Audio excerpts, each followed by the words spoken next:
La promesa de la paz mundial, octubre de 1985. A los pueblos del mundo, la gran paz hacia la que las gentes de buena voluntad han inclinado sus corazones a lo largo de los siglos, esa paz que los videntes y los poetas han vaticinado generación tras generación y que han prometido constantemente las sagradas escrituras de la humanidad, está, por fin, al alcance de todas las naciones.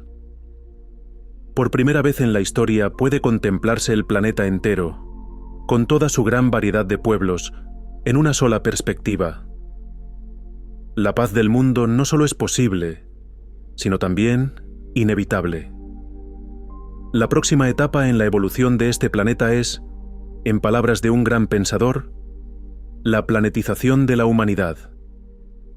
Que la paz haya de alcanzarse solo después de inimaginables horrores provocados por el empecinado apego de la humanidad a viejas normas de conducta, o que haya de abrazarse ahora, por medio de un acto voluntario resultado de una gran consulta, es lo que tienen que decidir todos los habitantes de la Tierra. En esta encrucijada decisiva, cuando los arduos problemas que enfrentan a las naciones han sido fundidos en una sola preocupación para todo el mundo, el no frenar la corriente de conflicto y desorden sería un acto inconscientemente irresponsable. Entre las señales favorables están el creciente fortalecimiento de las medidas destinadas a establecer un nuevo orden mundial que se tomaron inicialmente, casi al comienzo de este siglo, con la creación de la Liga de las Naciones, seguida por la Organización de las Naciones Unidas, de más amplio alcance. El hecho de que, después de la Segunda Guerra Mundial, la mayor parte de las naciones de la Tierra lograra independencia, prueba de madurez del proceso de formación nacional de los pueblos, así como la cooperación de estas naciones incipientes con las naciones más antiguas en la búsqueda de soluciones a problemas comunes. El aumento consiguiente de la cooperación entre pueblos y grupos, hasta entonces aislados y antagonistas, en los campos de la ciencia, la educación, el derecho, la economía y la cultura. El surgimiento, durante los últimos decenios, de un número sin precedentes de organizaciones humanitarias internacionales. La proliferación de movimientos femeninos y juveniles que trabajan para que se ponga fin a las guerras, y la generación espontánea de crecientes asociaciones de gente común en busca de la comprensión mediante la comunicación personal. Los adelantos científicos y tecnológicos logrados en este siglo extraordinario presagian un gran salto hacia adelante en la evolución social del planeta e indican los medios para resolver los problemas materiales de la humanidad. En realidad, estos adelantos constituyen los medios mismos para la administración de la compleja vida de un mundo unido. Pero los obstáculos todavía existen. Las dudas, los conceptos erróneos, los prejuicios, las sospechas y las mezquindades acosan a los pueblos y naciones en sus relaciones mutuas. Como resultado de un profundo sentimiento del deber espiritual y moral, nos vemos obligados, en este momento oportuno, a llamar la atención de ustedes sobre las penetrantes ideas de las cuales nosotros somos depositarios, que Bahá'u'lláh, el fundador de la fe Bahá'í, comunicó en primicia a los gobernantes de la humanidad hace más de un siglo. Escribió Bahá'u'lláh: los vientos de la desesperación, lamentablemente, soplan desde todas direcciones, y la disensión que divide y aflige a la raza humana aumenta día a día. Ya se perciben los signos de convulsiones y caos inminentes, por cuanto el orden prevaleciente demuestra ser deplorablemente defectuoso. Este juicio profético ha sido ampliamente confirmado por la experiencia general de la humanidad. Las deficiencias del orden establecido se reflejan en la incapacidad de los estados soberanos que forman las Naciones Unidas para exorcizar el espectro de la guerra, el amenazante fracaso del orden económico internacional, la expansión de la anarquía y el terrorismo, y el atroz sufrimiento que estos y otros males causan cada vez a más millones de seres humanos.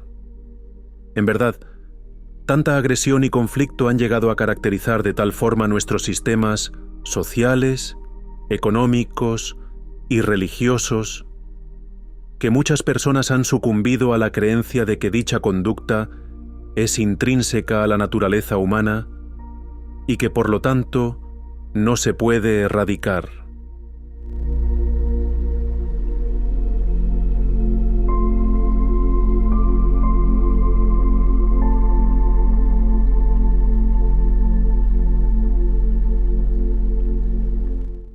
Con el afianzamiento de este punto de vista, se ha desarrollado una contradicción paralizante en los acontecimientos humanos.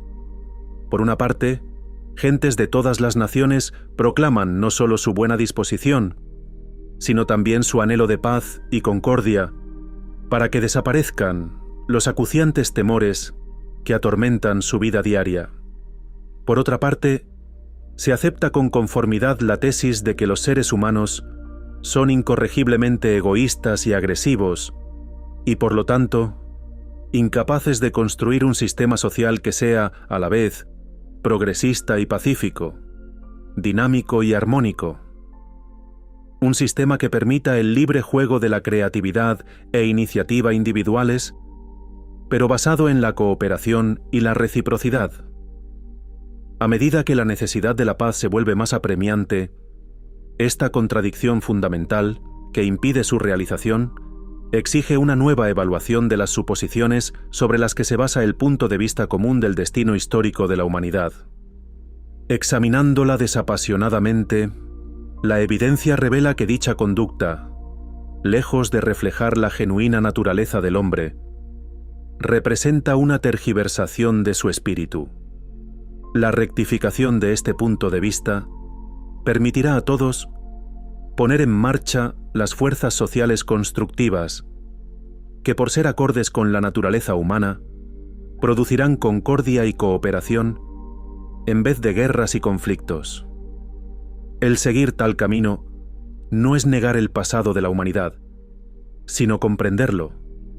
La fe Bahá'í contempla la confusión actual del mundo y el lastimoso estado de los acontecimientos humanos como una etapa natural de un proceso orgánico que llevará, final e inevitablemente, a la unificación de la humanidad dentro de un orden social único, cuyos límites serán los del planeta. La humanidad, como unidad orgánica característica, ha pasado por etapas evolutivas análogas a las etapas de la infancia y la adolescencia de los individuos y se encuentra ahora en el período de culminación de su turbulenta adolescencia, llegando a su tan esperada mayoría de edad.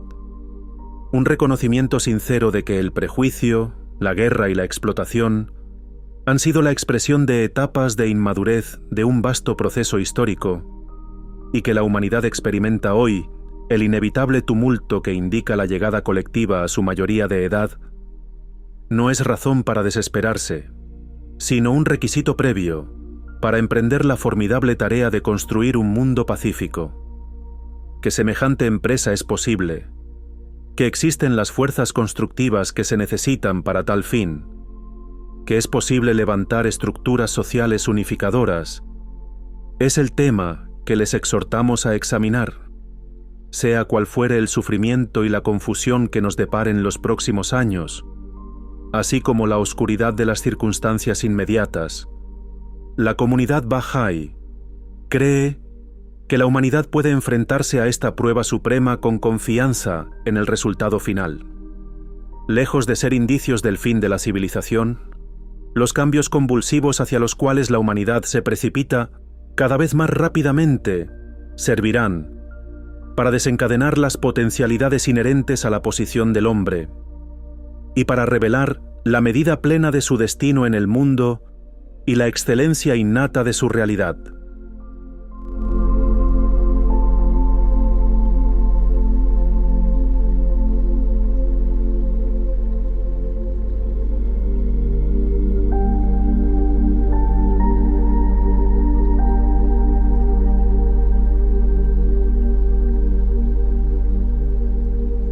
Los dones que distinguen al ser humano de todas las demás formas de vida se resumen en lo que se conoce como el espíritu humano.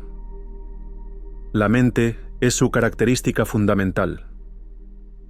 Estos dones han hecho posible que la humanidad construyera civilizaciones y disfrutara de prosperidad material.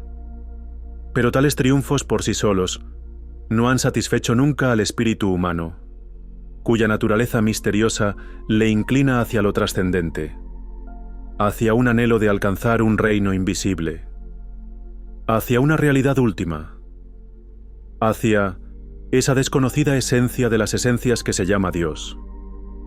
Las religiones, reveladas a la humanidad por una sucesión de luminarias espirituales, han sido el vínculo fundamental entre el ser humano y esa realidad última, y han galvanizado y refinado la capacidad de la humanidad para alcanzar el éxito espiritual junto con el progreso social.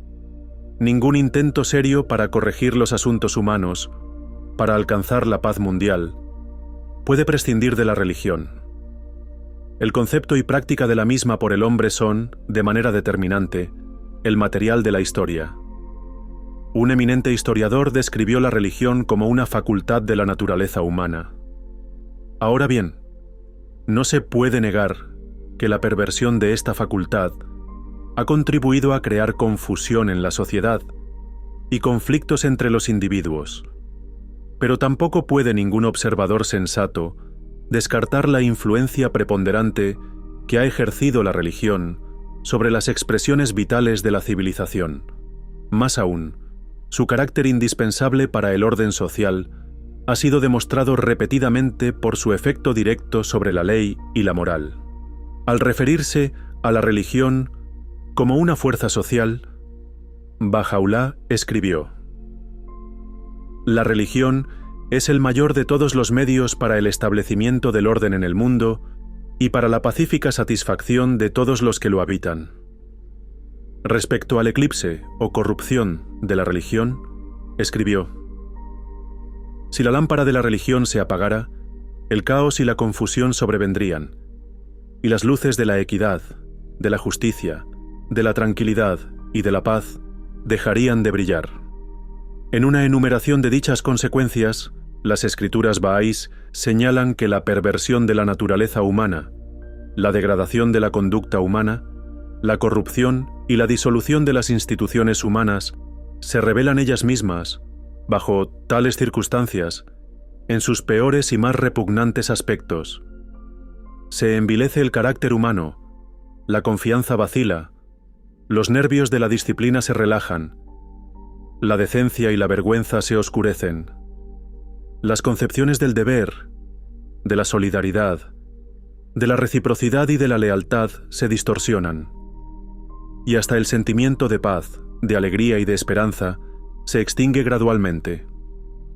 En consecuencia, si la humanidad ha llegado a un punto de conflicto paralizante, debe buscar dentro de sí misma, dentro de su propia negligencia, en los cantos de sirena que ha escuchado, hasta encontrar la fuente de la incomprensión y la confusión perpetradas en nombre de la religión.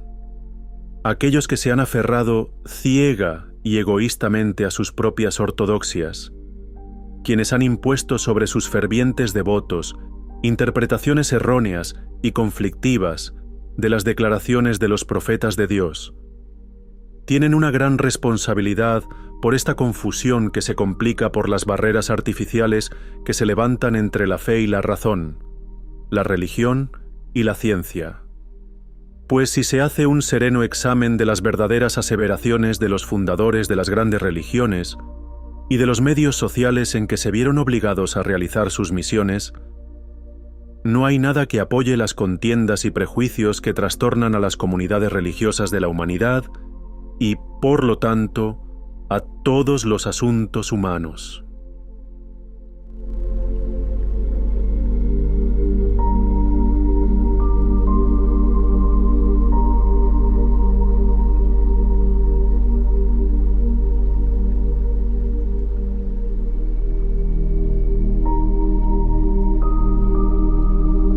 La máxima de que deberíamos tratar a los demás como quisiéramos que se nos tratara a nosotros mismos, un principio de ética que se repite constantemente en las enseñanzas de todas las grandes religiones, fortalece esta última observación en dos aspectos particulares. Resume la actividad moral, el aspecto pacificador que caracteriza a estas religiones, independientemente de su lugar o época de origen. También revela un aspecto de unidad que es su virtud fundamental, una virtud que la humanidad, en su visión disociada de la historia, no ha sabido apreciar. Si la humanidad hubiera visto a los educadores de su infancia colectiva en su verdadera dimensión, como agentes de un proceso civilizador, no hay duda de que hubiera cosechado beneficios mucho mayores por el efecto acumulado de las misiones sucesivas de tales educadores. Esto, lamentablemente, no ha sucedido así. El resurgimiento del fervor fanático religioso que se observa en muchos países no puede calificarse más que de convulsión agonizante. La naturaleza propia de los fenómenos violentos y disociadores que se relacionan con dicho resurgimiento da testimonio de la bancarrota espiritual que representa. Realmente, una de las características más extrañas y tristes del fanatismo religioso es el extremo hasta el que está socavando, en cada caso particular, no solo los valores espirituales que conducen a la unidad de la humanidad, sino también aquellas singulares victorias morales ganadas por la religión determinada a la que pretende servir. Pese a que la religión haya sido una gran fuerza vital en la historia de la humanidad, y por dramático que sea el actual resurgimiento del fanatismo religioso militante desde hace décadas. Un número cada vez mayor de personas considera que la religión y las instituciones religiosas están desconectadas de las principales inquietudes del mundo moderno. En lugar suyo, la gente se ha entregado a la búsqueda hedonista de la satisfacción material, o a ideologías del origen humano, diseñadas para rescatar a la sociedad de los males evidentes bajo los cuales sufre. Lamentablemente, muchas de estas ideologías, en vez de abrazar el concepto de la unidad de la humanidad y de promover una creciente concordia entre los diferentes pueblos, han tendido a deificar el Estado, a subordinar al resto de la humanidad a los dictados de una nación, raza o clase, a intentar suprimir toda discusión e intercambio de ideas, o a abandonar despiadadamente a merced de la economía de mercado a millones de seres hambrientos, todo lo cual agrava claramente la situación de la mayoría de la humanidad, mientras permite que pequeños sectores vivan en una prosperidad que difícilmente hubieran imaginado nuestros antepasados. Cuán trágico es el historial de las falsas religiones creadas por los sabios mundanos de nuestra época. En la desilusión masiva de poblaciones enteras a quienes se les ha enseñado a adorar en los altares de dichas religiones, puede leerse el veredicto irrevocable de la historia sobre los valores de las mismas. Los frutos que han producido estas doctrinas, después de decenios de un creciente y desenfrenado ejercicio de poder por parte de aquellos que les deben su ascendencia en los asuntos humanos, son los males sociales y económicos que afligen a cada región de nuestro mundo en los años finales del siglo XX. Fundamentando todas estas aflicciones exteriores está el daño espiritual, reflejado en la apatía que ha atrapado a las masas de los pueblos de todas las naciones, y la desaparición de la esperanza en los corazones de millones de seres despojados y angustiados.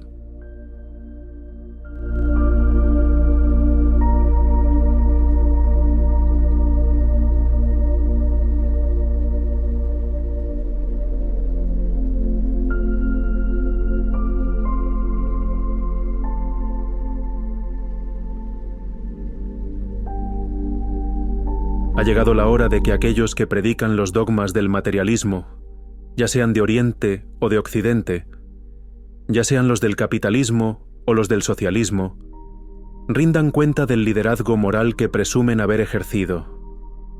¿Dónde está el nuevo mundo prometido por estas ideologías? ¿Dónde está la paz internacional a cuyos ideales proclaman su devoción? ¿Dónde están los adelantos en nuevos campos de realizaciones culturales producidos por el engrandecimiento de tal raza, de tal nación o de tal clase en particular?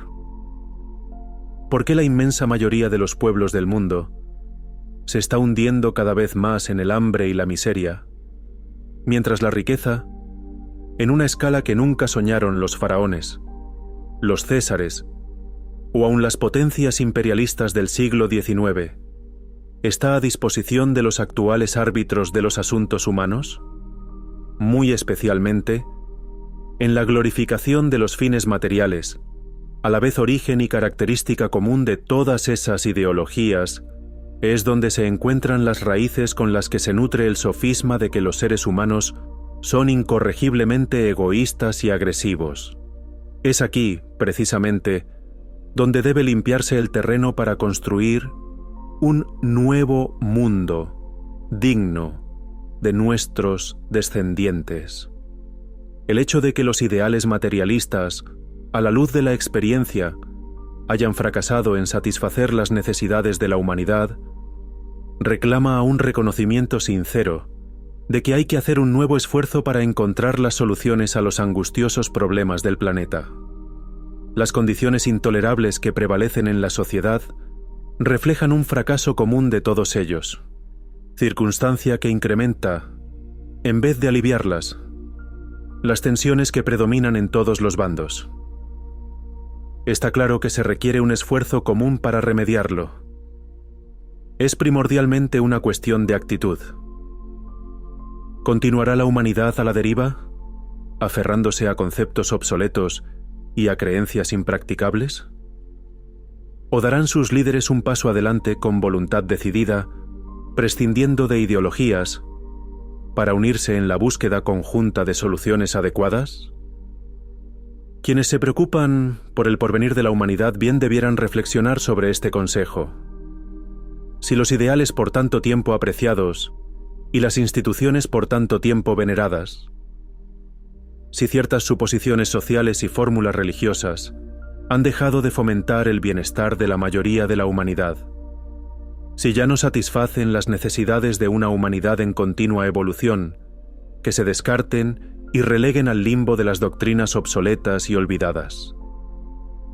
¿Por qué éstas, en un mundo sujeto a la inmutable ley del cambio y la decadencia, han de quedar exentas del deterioro que necesariamente se apodera de toda institución humana? Porque las normas legales, las teorías políticas y económicas han sido diseñadas únicamente para defender los intereses de toda la humanidad, y no para que ésta sea crucificada por la conservación de la integridad de alguna ley o doctrina determinada.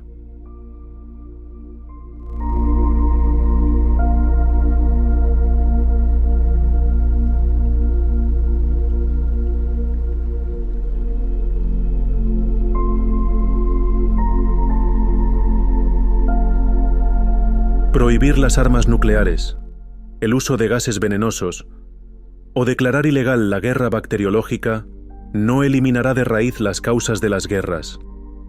Por muy importantes que sean dichas medidas prácticas como parte del proceso de paz, son en sí demasiado superficiales como para ejercer alguna influencia duradera.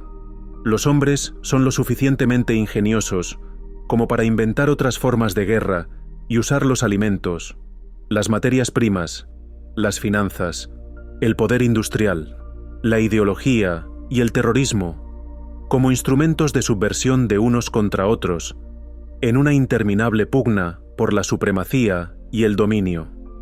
Tampoco es posible resolver el trastorno masivo de los asuntos de la humanidad arreglando problemas o conflictos específicos entre las naciones.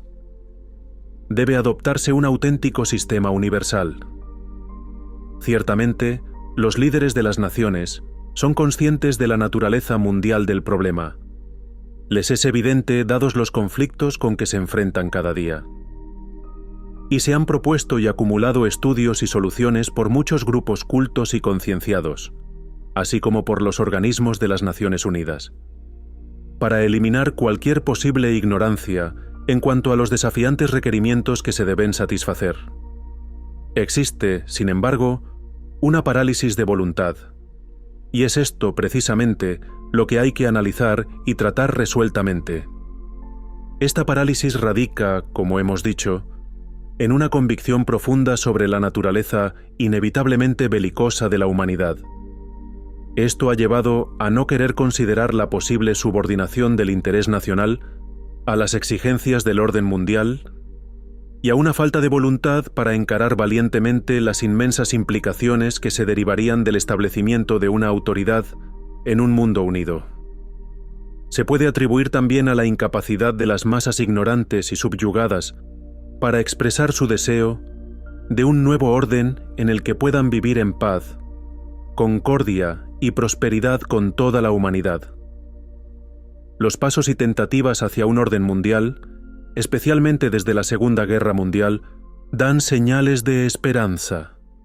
La creciente tendencia de grupos de naciones a formalizar relaciones que les permitan cooperar en asuntos de interés mutuo indica que, a la postre, todas las naciones podrían superar esta parálisis.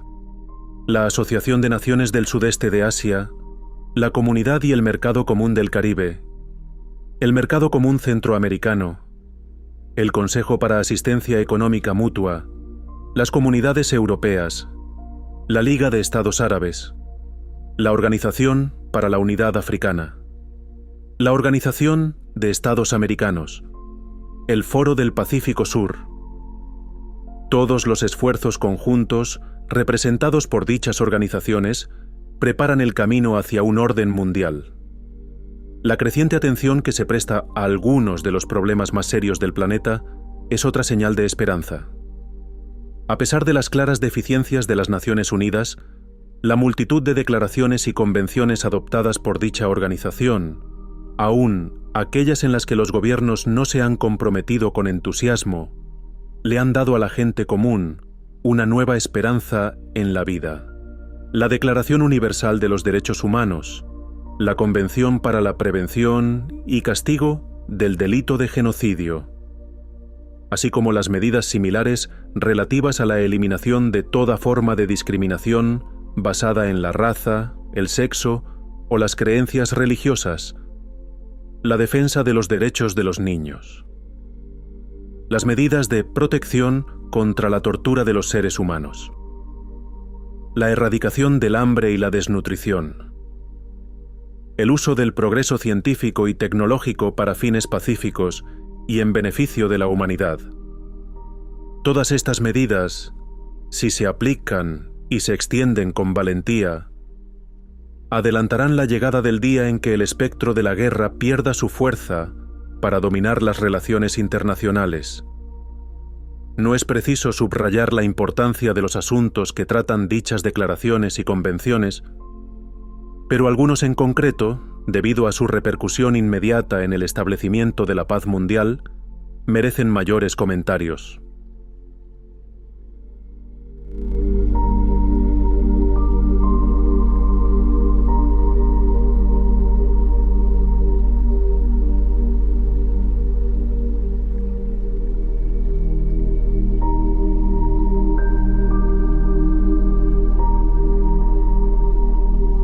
El racismo, uno de los males más funestos y persistentes, es un gran obstáculo para la paz.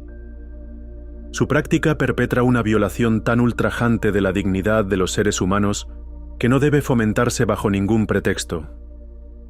El racismo retrasa el desarrollo de las potencialidades ilimitadas de sus víctimas, corrompe a los que lo cometen y malogra el progreso humano. El reconocimiento de la unidad de la humanidad, llevado a cabo por medidas legales adecuadas, debe ser universalmente defendido para poder superar este problema. La excesiva desigualdad entre ricos y pobres, fuente de grandes sufrimientos, mantiene al mundo en estado de constante inestabilidad, virtualmente al borde de la guerra. Pocas sociedades han encarado de forma efectiva esta situación. La solución exige la aplicación conjunta de enfoques espirituales, morales y prácticos. Hay que observar el problema con una mirada nueva, libre de polémicas económicas e ideológicas, lo cual implica consultar con expertos en una amplia gama de disciplinas y lograr la participación de las gentes que resultarían directamente afectadas por las decisiones que deben tomarse con urgencia. Es un asunto que está ligado no solo con la necesidad de eliminar los extremos de riqueza y pobreza, sino también con aquellas realidades espirituales cuya comprensión puede producir una nueva actitud universal. El promover tal actitud es ya, en sí mismo, una parte importante de la solución. El nacionalismo desenfrenado, que es diferente de un patriotismo sano y legítimo, debe ceder ante una lealtad más amplia: el amor a toda la humanidad. La declaración de Bahá'u'lláh es la siguiente: la tierra es un solo país, y la humanidad, sus ciudadanos. El concepto de la ciudadanía mundial es el resultado directo de la contracción del mundo en una sola vecindad por medio de los adelantos científicos y de la indiscutible dependencia entre las naciones. El amor a todos los pueblos del mundo no excluye el amor al propio país. Se beneficia más una parte determinada de la sociedad mundial cuando se fomenta el beneficio de la totalidad. Las actividades internacionales actuales en diversos campos, que estimulan el afecto mutuo y el sentido de la solidaridad entre los pueblos, deben ser ampliamente multiplicadas. El conflicto religioso a lo largo de la historia ha sido causa de innumerables guerras y contiendas, un gran obstáculo para el progreso y algo cada vez más aborrecible para creyentes e incrédulos. Los creyentes de todas las religiones deben estar dispuestos a afrontar las preguntas fundamentales que plantean estos conflictos y llegar a respuestas claras. ¿Cómo deben resolverse las diferencias entre ellos, tanto en la teoría como en la práctica?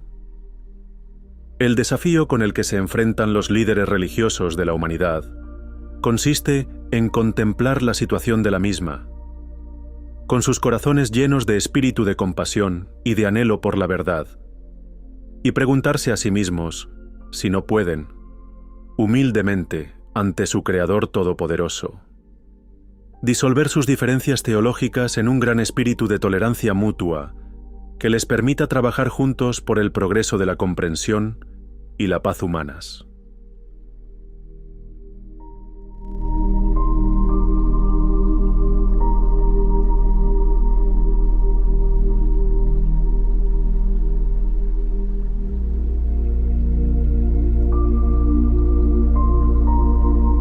La emancipación de las mujeres, el logro de la igualdad total entre ambos sexos, es uno de los más importantes requisitos previos para la paz, aunque sea uno de los menos reconocidos. La negación de dicha igualdad perpetra una injusticia contra la mitad de la población del mundo y provoca en los hombres actitudes y costumbres nocivas que se llevan de la familia al trabajo, a la vida política y, por último, a las relaciones internacionales. No existen bases morales, prácticas ni biológicas para justificar tal negación. Solo, en la medida en que las mujeres sean aceptadas con plena igualdad en todos los campos del quehacer humano, se creará el clima moral y psicológico del que puede surgir la paz internacional. La causa de la educación universal, en la que ya presta sus servicios todo un ejército de personas abnegadas de todos los credos y países, merece el mayor apoyo que le puedan dar los gobiernos del mundo. Pues, indiscutiblemente, la ignorancia es la razón principal de la decadencia y caída de los pueblos y de la perpetuación de los prejuicios. Ninguna nación podrá alcanzar el éxito si no pone la educación al alcance de todos los ciudadanos. La falta de recursos limita la capacidad de muchas naciones para cumplir con esta necesidad, lo que impone un cierto orden de prioridades. Los estamentos responsables deberían considerar la necesidad de dar prioridad a la educación de las mujeres y niñas, puesto que es a través de madres formadas como se pueden transmitir, más efectiva y rápidamente a la sociedad, los beneficios del conocimiento para cumplir con los requisitos de nuestro tiempo, debe prestarse atención también a la enseñanza del concepto de ciudadanía mundial como parte del programa educativo de cada niño. Una carencia fundamental de comunicación entre los pueblos perjudica seriamente los esfuerzos que se hacen para alcanzar la paz mundial. La adopción de un idioma auxiliar internacional contribuiría mucho a resolver este problema, por lo que urge prestarle la máxima atención. De todos estos asuntos, hay dos que merecen destacarse. El primero es que la abolición de la guerra no es simplemente cuestión de firmar tratados y protocolos. Es una tarea compleja que exige un nuevo nivel de compromiso para resolver los problemas que habitualmente no se relacionan con la búsqueda de la paz. Al basarse solamente en convenios políticos, la idea de la seguridad colectiva resulta ser una quimera. El otro es que el desafío primordial al tratar de los asuntos de la paz consiste en elevar el contexto al nivel de los principios para diferenciarlo de un mero pragmatismo. Porque, en esencia, la paz proviene de un estado interior apoyado por una actitud espiritual o moral, y es precisamente en la evocación de esta actitud donde puede encontrarse la posibilidad de soluciones duraderas. Hay principios espirituales, o lo que algunos llaman valores humanos, con los que es posible encontrar soluciones para todo problema social. Cualquier grupo bien intencionado puede elaborar soluciones prácticas para sus problemas en un sentido general, pero las buenas intenciones y los conocimientos prácticos no suelen ser suficientes. El mérito esencial del principio espiritual consiste no solo en que presenta una perspectiva acorde con lo que es inherente a la naturaleza humana, sino que también induce a una actitud, una dinámica, una voluntad, una aspiración que facilitan el descubrimiento y la aplicación de medidas prácticas. Los gobernantes, y todos los que ostentan alguna autoridad, tendrían más éxito en sus esfuerzos por resolver los problemas si primero intentaran identificar los principios en cuestión y luego se guiaran por ellos.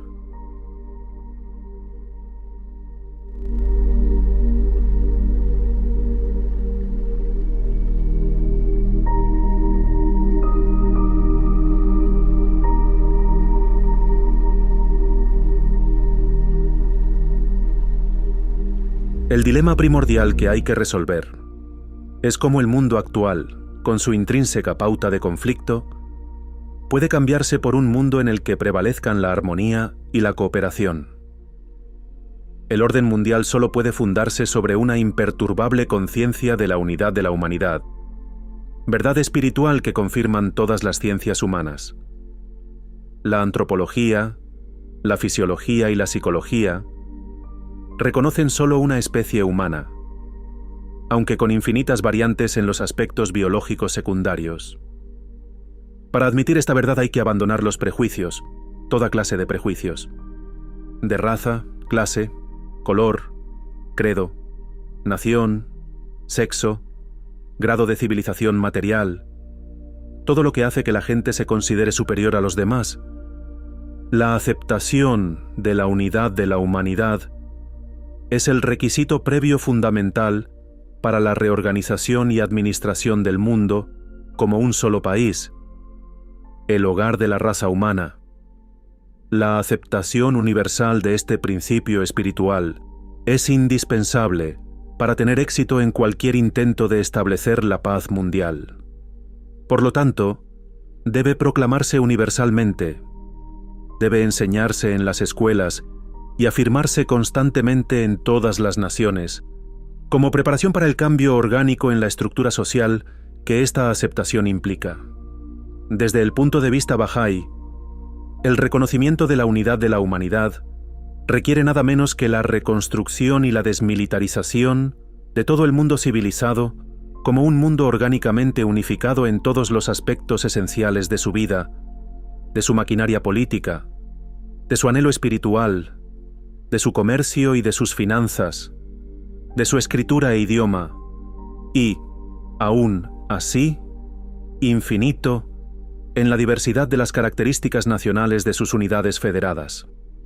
Al considerar las implicaciones de este principio cardinal, Shoghi Effendi, el guardián de la fe Bahá'í, comentaba en 1931: lejos de pretender la subversión de los fundamentos actuales de la sociedad, trata de ampliar su base, de amoldar sus instituciones en consonancia con las necesidades de un mundo en constante cambio.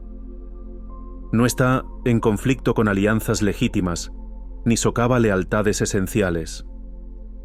Su propósito no es sofocar la llama de un sano e inteligente patriotismo en el corazón del hombre, ni abolir el sistema de autonomía nacional, tan esencial para evitar los males de un exagerado centralismo. No ignora ni intenta suprimir la diversidad de orígenes étnicos, de climas, de historia, de idioma y tradición, de pensamiento y costumbres que distinguen a los pueblos y naciones del mundo.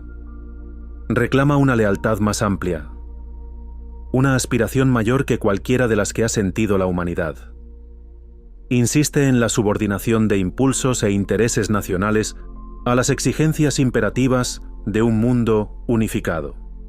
Repudia, por una parte, el centralismo excesivo y, por otra, rechaza todo intento de uniformidad. Su consigna es la unidad en la diversidad.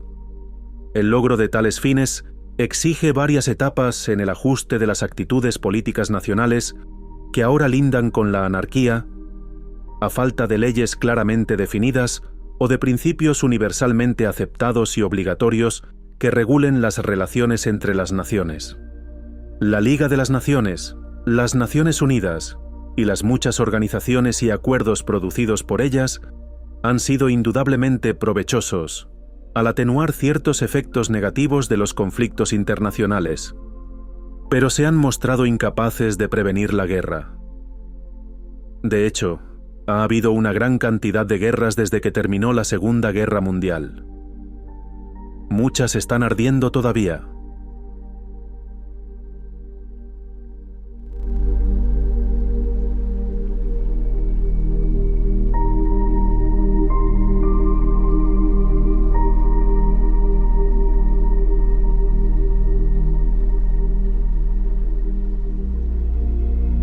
Los aspectos predominantes de este problema ya habían aparecido en el siglo XIX, cuando Bahá'u'lláh hizo públicas por primera vez sus propuestas para el establecimiento de la paz mundial. El principio de seguridad colectiva fue propuesto por él en las declaraciones que dirigió a los gobernantes del mundo. Comentando su significado, escribió Shoghi Effendi: ¿qué otra cosa podría significar estas importantes palabras sino una referencia a la inevitable reducción de las ilimitadas soberanías nacionales como requisito indispensable para la formación de la futura mancomunidad de todas las naciones del mundo? Es necesario desarrollar cierta forma de superestado mundial, a favor del cual todas las naciones del mundo habrán de abandonar voluntariamente toda pretensión de hacer la guerra, ciertos derechos de gravar con impuestos, y todos los derechos de poseer armamentos, salvo con el propósito de mantener el orden interno dentro de sus respectivos dominios. Dicho Estado habrá de incluir en su órbita un poder ejecutivo internacional con capacidad para hacer valer su autoridad suprema e indiscutible sobre todo miembro recalcitrante de la mancomunidad. Un Parlamento mundial cuyos miembros serán elegidos por los habitantes de sus respectivos países, y cuya elección será confirmada por sus respectivos gobiernos, y un Tribunal Supremo cuyos dictámenes tendrán carácter obligatorio, aun en los casos en que las partes interesadas no hayan acordado voluntariamente someter el litigio a su consideración. Una comunidad mundial en la que todas las barreras económicas habrán quedado totalmente derribadas, y en la que se reconocerá definitivamente la interdependencia del capital y el trabajo, en la que el clamor del fanatismo y del conflicto religioso habrá sido acallado para siempre, en la que estará definitivamente extinguida la llama de la animosidad racial, en la que un código único de derecho internacional, producto de un juicioso análisis de los representantes federados del mundo, será sancionado por la intervención instantánea y coercitiva de las fuerzas combinadas de las unidades federadas. Y, finalmente, una comunidad mundial en la que el furor de un nacionalismo caprichoso y militante será trocado por una perdurable conciencia de ciudadanía mundial. Así es como se presenta, a grandes rasgos, el orden anunciado por Baha'u'lláh, un orden que habrá de ser considerado el más hermoso fruto de una época que madura lentamente. La puesta en práctica de estas medidas de largo alcance fue indicada por Baha'u'lláh. Llegará el momento en que los hombres se darán cuenta de la necesidad imperativa de llevar a cabo una vasta reunión en la que participen todos. Es absolutamente necesario que los gobernantes y reyes de la tierra concurran a ella y que, participando en sus debates, consideren los caminos y los medios que sienten los cimientos de la gran paz mundial entre los hombres. El valor, la resolución, la motivación pura, el amor desinteresado de un pueblo a otro, todas las cualidades espirituales y morales necesarias para efectuar este trascendente paso hacia la paz, se concentran en la voluntad de actuar. Y es para provocar la voluntad necesaria, por lo que se debe meditar seriamente sobre la realidad del hombre, esto es, su pensamiento. Comprender la importancia de esta poderosa realidad es también apreciar la necesidad social de poner en práctica su valor único, por medio de un proceso de consultas sinceras, desapasionadas y cordiales, y actuar en consecuencia con los resultados de este proceso. Baha'u'lláh recalcó insistentemente las virtudes de la consulta y lo indispensable que es para poner en orden los asuntos humanos. Dijo: la consulta confiere un mejor conocimiento y convierte la conjetura en certeza.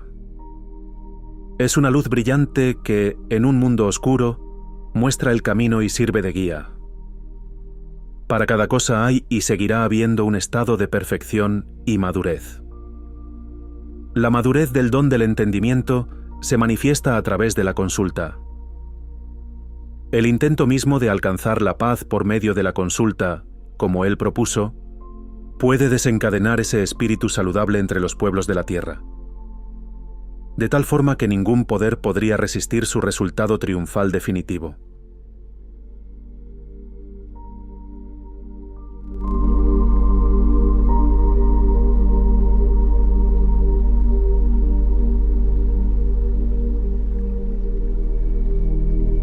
La fuente del optimismo que sentimos es una visión que trasciende el cese de la guerra y la creación de organismos de cooperación internacional. La paz permanente entre las naciones es una etapa esencial, pero no es, según proclama Baha'u'lláh, la meta final del desarrollo social de la humanidad. Más allá del armisticio inicial impuesto al mundo por el temor a un holocausto nuclear, más allá de la paz política introducida a la fuerza por naciones rivales y desconfiadas, más allá de acuerdos pragmáticos para la seguridad y la coexistencia, incluso más allá de los muchos experimentos de cooperación que tales pasos harán posibles, se halla la meta final: la unificación de todos los pueblos del mundo en una familia universal. La falta de unidad es un peligro que las naciones y los pueblos de la tierra ya no pueden soportar. Sus consecuencias son demasiado terribles para contemplarlas, demasiado obvias para que exijan alguna demostración. Hace más de un siglo escribió Baha'u'lláh: el bienestar de la humanidad, su paz y seguridad son inalcanzables, a menos y hasta que su unidad sea firmemente establecida. Al observar que toda la humanidad está gimiendo, ansiando ser conducida a la unidad y terminar con su largo martirio, Shoghi Effendi comentó, además: la unificación de toda la humanidad es el distintivo de la etapa a la cual la sociedad está llegando ahora, la unidad de la familia, de la tribu, de la ciudad-estado y de la nación, han sido intentadas sucesivamente y alcanzadas por completo. La unidad del mundo es la meta por la que lucha una humanidad hostigada. La formación de naciones ha llegado a su fin. La anarquía, inherente a la soberanía del Estado, va hacia su punto culminante. Un mundo cercano a la madurez debe abandonar este fetichismo, reconocer la unidad y la integridad de las relaciones humanas y establecer, de una vez por todas, el mecanismo que mejor pueda encarnar este principio fundamental para su existencia. Todas las fuerzas contemporáneas que propician los cambios corroboran este punto de vista. Las pruebas pueden discernirse en los muchos ejemplos que se han citado de presagios favorables para la paz mundial en los actuales movimientos y sucesos internacionales. El ejército de hombres y mujeres, reclutados prácticamente de entre toda cultura, raza y nación de la Tierra, que presta servicio en los diversos organismos de las Naciones Unidas, representa un servicio civil planetario, cuyos impresionantes éxitos son indicios del grado de cooperación que se puede lograr hasta en las condiciones más desalentadoras. Un impulso hacia la unidad, como una primavera espiritual, lucha por expresarse mediante los incontables congresos internacionales que reúnen a personas de una amplia gama de disciplinas. Motiva proyectos internacionales que implican a niños y jóvenes. En verdad, es la auténtica fuente del notable movimiento hacia el ecumenismo por el que los miembros de las religiones y sectas históricamente antagonistas se sienten recíproca e irresistiblemente atraídos. Junto a la tendencia contraria a favor de la guerra y el engrandecimiento propio, contra la cual lucha incesantemente, el impulso hacia la unidad mundial es una de las características más dominantes y extendidas en la vida del planeta durante los últimos años del siglo XX. La experiencia de la comunidad Bahá'í puede verse como un ejemplo de esta creciente unidad. Es una comunidad de unos 3 o 4 millones de personas, provenientes de muchas naciones, culturas, clases y credos, que se dedican a múltiples actividades al servicio de las necesidades espirituales, sociales y económicas de los pueblos de muchas tierras. Es un solo organismo social que representa la diversidad de la familia humana, que dirige sus asuntos por medio de un sistema de principios consultivos comúnmente aceptados y que aprecia igualmente a todas las grandes corrientes de guía divina a lo largo de la historia. Su existencia es otra prueba convincente de que la visión de su fundador de un mundo unido es practicable, otra prueba de que la humanidad puede convivir como una sociedad global dispuesta a afrontar los desafíos que pueda implicar la llegada a su mayoría de edad. Si la experiencia Bahá'í puede contribuir en cualquier medida a fortalecer la esperanza en la unidad de la humanidad, nos sentimos felices de ofrecerla como modelo para su estudio.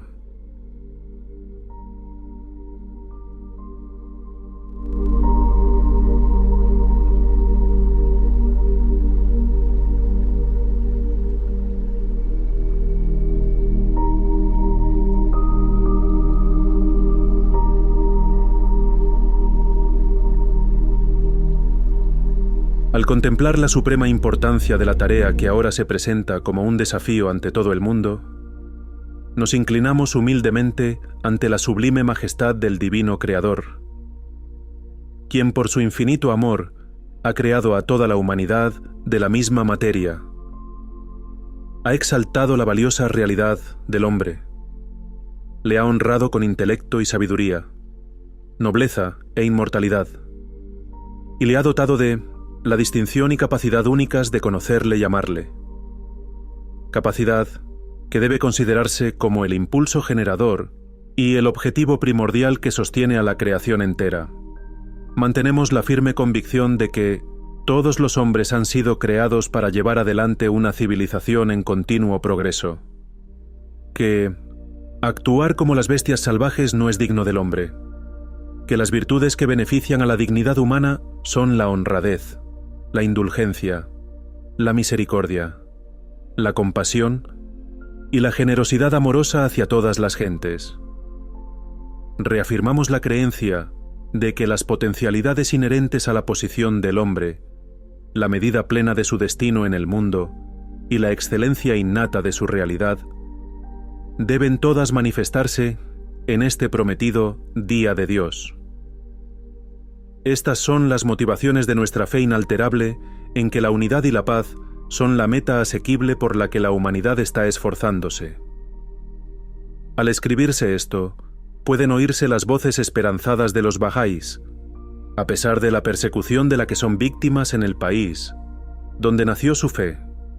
Con su ejemplo de esperanza irreductible, dan testimonio de la creencia de que la realización inminente de este antiguo sueño de paz está ahora, en virtud de los transformadores efectos de la revelación de Baha'u'lláh, investida con la fuerza de la autoridad divina, por lo que les transmitimos a ustedes no solo una visión en palabras, convocamos el poder de las hazañas de fe y sacrificio, transmitimos la ansiosa defensa de la paz y la unidad en nombre de nuestros correligionarios de todas partes.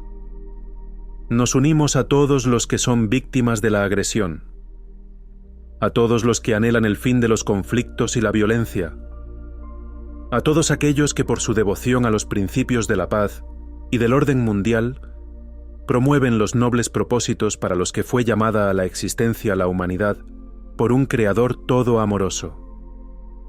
Con nuestro sincero deseo de impartirles a ustedes el fervor de nuestra esperanza y nuestra confianza más profunda, citamos la promesa categórica de Baha'u'lláh. Estas luchas estériles, estas guerras desastrosas pasarán y la paz mayor reinará. Firmado. La Casa Universal de Justicia.